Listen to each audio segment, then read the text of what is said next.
Hello chère leaders. Alors aujourd'hui je vais te parler du cadre. Alors non pas le cadre qu'on met autour d'une photo ou d'un tableau, mais le cadre que tu poses dans ta vie. Et surtout de l'importance de bien le poser. Hello et bienvenue dans Toutes des leaders, le podcast qui réveille votre puissance féminine. Je suis Catherine Oberlé, coach professionnel, psy et auteur de Domptez vos peurs et libérez votre féminin. Ce podcast s'adresse à toutes les femmes qui ont envie de réaliser leurs rêves, de prendre leur place et oser voir grand sans se dire qu'il est trop tard. Chaque semaine, je vous partage mes expériences, je vous parle de business, de développement personnel, de leadership. Je vous fais découvrir des invitées passionnantes et je vous donne des pistes pour vous créer une vie qui vous ressemble, pleine de sens, de créativité et d'amour. Quand tu entends le mot cadre, quelle est l'image qui te vient spontanément ? Pour moi, j'ai souvent associé le cadre à quelque chose de carré, de rigide, d'enfermant.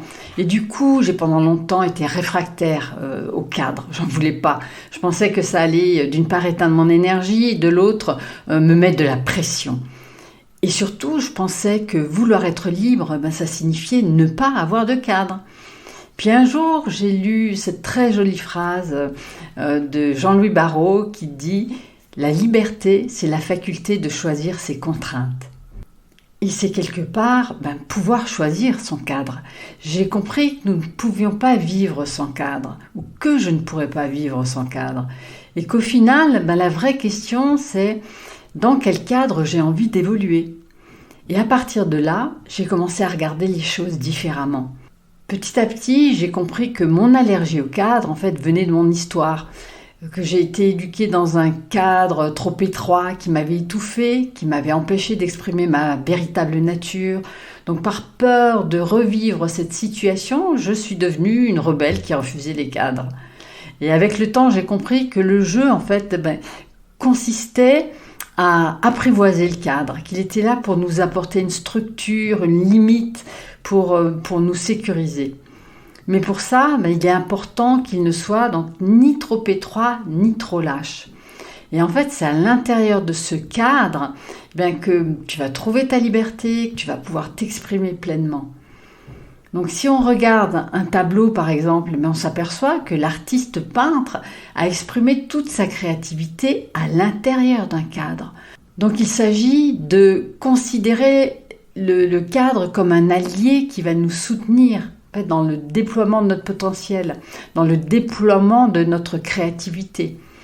J'explique souvent aux personnes que j'accompagne qu'il va nous permettre de canaliser notre énergie et de ne pas nous disperser. Et ce qui est intéressant aussi, c'est d'observer notre réaction face au cadre. Est-ce qu'on le respecte avec ferveur ou est-ce que de temps en temps, on déploie notre audace et on ose sortir du cadre ?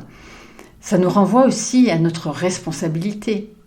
Si j'ose sortir du cadre, je prends la responsabilité des conséquences qu'il peut y avoir, mais aussi de ce que je vais peut-être découvrir à l'extérieur. Donc il est aussi là pour être mis en cause, pour être dépassé. Et oser en sortir, c'est aussi questionner notre façon de vivre. Dans mon travail, il y a souvent cette question du cadre qui revient. Quand il n'y en a pas ou qu'il est mal posé, les personnes n'ont pas de repère, ne savent pas ce que l'on attend d'elles ni où aller. C'est pourquoi il est essentiel de poser quelque chose de clair lorsqu'on va travailler avec quelqu'un, quitte à le redéfinir ultérieurement. Rien de plus terrible que d'entendre quelqu'un dire « Mais je ne savais pas que c'était à moi de le faire ». Ça veut dire que le cadre n'était pas clair. Donc maintenant, repense à la question que je t'ai posée au début. Essaye d'imaginer un cadre qui ne soit pas carré. Quelle forme il pourrait avoir pour te laisser toute latitude de mouvement, de créativité, d'énergie, de vie qui circule. Parce le cadre peut très bien être rond, ovale, triangulaire, en forme de papillon. Il n'y a aucune limite à la forme de ce cadre Il n'y a que les limites que nous allons poser et les limites que nous nous posons à nous-mêmes aussi. Donc il s'agit bien de comprendre que le cadre est là pour nous protéger il nous sécurise, mais il est là aussi pour nous permettre de nous frotter à ses rebords, de voir si les limites sont au bon endroit ou s'il ne faudrait pas les repousser un peu. En fait, il s'agit d'apprendre à jouer avec lui pour sentir la liberté qu'il peut nous apporter.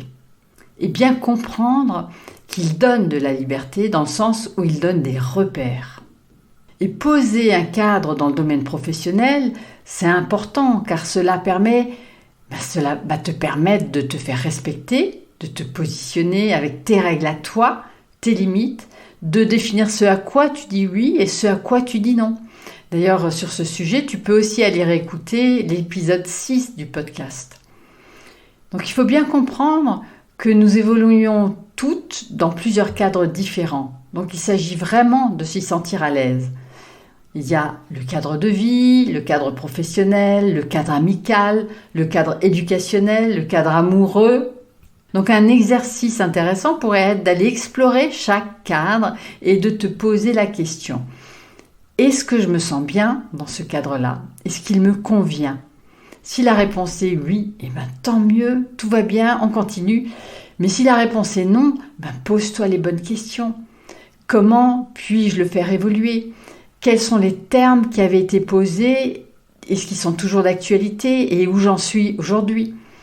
Si dans le domaine professionnel, par exemple, il y a un problème avec un collaborateur, il va être important de communiquer, de parler de ce vers quoi toi tu as envie d'aller, comment tu veux faire évoluer le cadre de cette collaboration.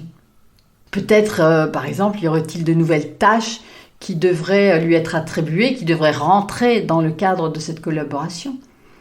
Et s'il s'agit de ta vie amoureuse, questionne-toi sur ce qui ne te convient plus. Qu'est-ce que tu pourrais faire évoluer ? Comment ? Je le répète, le cadre est évolutif, il n'est pas rigide. Donc c'est à toi de décider de la forme et de la matière aussi. Et surtout, arrête de dire des phrases du type « c'est comme ça, je n'y peux rien » ou « j'ai pas le droit de faire ça ou ça ». Il est vraiment essentiel d'apprendre à sortir du cadre, à le remettre en question, à l'élargir, à le faire évoluer avec toi pour qu'il ne devienne pas sclérosant. Très souvent, les personnes s'éteignent dans un job ou une relation car elles n'ont pas su faire évoluer le cadre. Donc, reste vigilante. Ton cadre t'appartient.